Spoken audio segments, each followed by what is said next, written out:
Bismillahirrahmanirrahim. Assalamualaikum warahmatullahi wabarakatuh.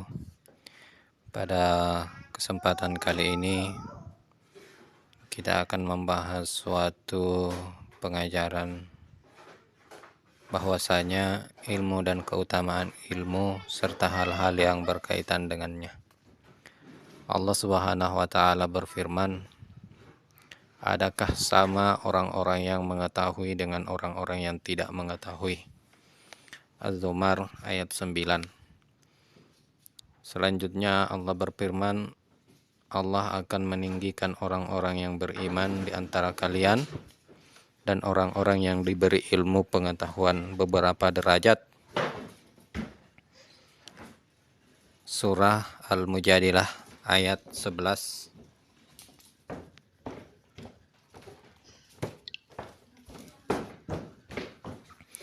Ibnu Abbas radhiyallahu anhu berkata, orang-orang yang berilmu mempunyai derajat sebanyak 700 kali derajat di atas orang-orang yang mukmin atau yang beriman. Jarak di antara dua derajat ini terbentang sejauh perjalanan selama 500 tahun lamanya. Di dalam As-Sahihain disebutkan dari hadis Muawiyah bin Abu Sufyan, dia berkata, aku pernah mendengar Rasulullah Shallallahu Alaihi Wasallam bersabda, "Mayuridillahu bihi khairan yufaqihu fiddin." Diriwayatkan oleh Bukhari dan Muslim, yang artinya barang siapa yang Allah kehendaki suatu kebaikan pada dirinya, maka dia memberinya pengetahuan dalam masalah agamanya.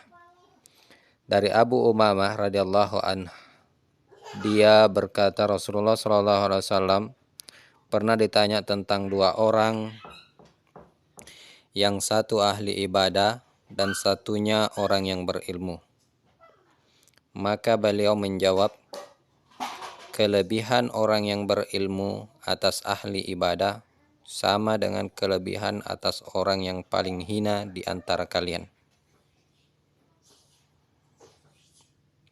Setelah itu beliau bersabda, innallaha wa malaikatahu wa ahlas samawati wal ard hatta namlatah fi juhriha wa hattal huta la yusalluna ala muallimin nasi khair.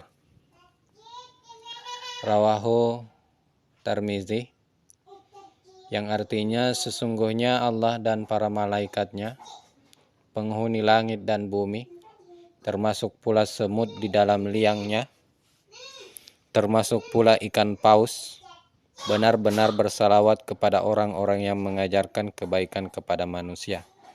Hadis ini diriwayatkan oleh At-Tirmizi. Catatannya, At-Tirmizi hadis nomor 2765, menurutnya ini adalah hadis gharib. Ad-Darimi meriwayatkannya secara mursal dari makhluk.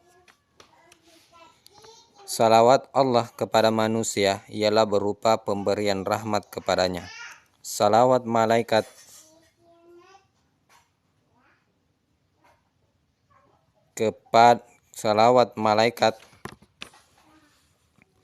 manusia dan juga makhluk kepada manusia ialah berupa permohonan doa kepada Allah agar Dia memberkahinya. Salawat kita kepada Rasulullah Shallallahu Alaihi Wasallam ialah berupa permohonan kepada Allah agar Dia merahmati dan memberkati beliau, sekaligus sebagai syafaat bagi kita di akhirat kelak. Terus dalam hadis lain disebutkan, fadlul alim ala abidi kafadlil qamari lailatal badri ala sairil kawakibi wa innal ulama warathatul anbiya'i wa innal anbiya'i lam yurithu dinaran wala dirhaman wa innama warithul ilma faman akhadha bihi akhadha bi khadzin wafirin. Diriwayatkan oleh Ibnu Majah dan Ibnu Hibban, yang artinya kelebihan orang yang berilmu atas ahli ibadah ialah seperti kelebihan rembulan pada malam purnama atas seluruh bintang gemintang. Sesungguhnya orang-orang yang berilmu itu adalah para pewaris Nabi. Mereka para nabi itu tidak mewariskan dinar dan dirham, tetapi hanya mewariskan ilmu. Barang siapa yang mengambil ilmu tersebut, berarti dia telah mengambil bagian yang paling banyak. Diriwayatkan oleh Ibnu Majah dan Ibnu Hibban. Dari Safwan bin Asal radhiyallahu an, bahwa Nabi SAW pernah bersabda, "Innal malaikata la tada'u ajnihataha li talibil ilmi ridan bima yutlabu." Diriwayatkan oleh Ahmad dan Ibnu Majah, sesungguhnya para malaikat benar-benar meletakkan sayapnya kepada orang-orang yang mencari ilmu, karena ridah terhadap apa yang dicarinya. Menurut Al-Khattabi, meletakkan sayap di sini ada 3 pengertian. Yang pertama, bisa membentangkan sayap. Jadi dimaksudkan yang pertama adalah bisa berupa membentangkan sayapnya. Yang kedua, bisa berarti merendahkan dan menundukkan dirinya karena hendak menyampaikan hormat kepada orang-orang yang mencari ilmu ini. Ketiga, malaikat itu sendiri turun ke majelis ilmu, menunggui dan tidak terbang dari sana. Dari Abu Hurairah radhiyallahu an, dia berkata, Rasulullah SAW bersabda, "Man salaka tariqan yaltamisu fihi ilman, sahhalallahu bihi tariqan ilal jannah."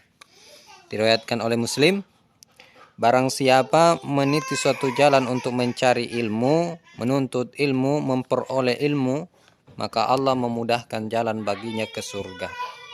Diriwayatkan oleh Muslim. Diriwayatkan dari Rasulullah SAW, beliau bersabda, "Man ja'ahul mautu wa huwa yatlubul ilmi liyuhtiya bihi Islam, kana bainahu wa bainal anbiya'i fil jannati darajatan wahidatan." Rawahu Tabrani dan Pak Darimi. Barang siapa didatangi kematian pada saat dia sedang mencari ilmu, dan dengan ilmu itu dia hendak menghidupkan Islam, maka antara dirinya dan para nabi hanya ada 1 derajat di surga. Diriwayatkan oleh At-Tabrani dan Ad-Darimi. Menurut At-Tabrani, di dalamnya ada Muhammad bin Al-Jad yang matruk. Hadis ini Hasan Mursal ya. Jadi maksud daripada hadis ini, barang siapa didatangi kematian pada saat dia sedang mencari ilmu, yang dengan ilmu itu dia hendak menghidupkan Islam, berarti mereka menuntut ilmu dengan niat untuk menghidupkan Islam, mengajarkan Islam, mengamalkan Islam, maka tempatnya atau derajatnya di surga di sisi Allah Subhanahu wa taala kelak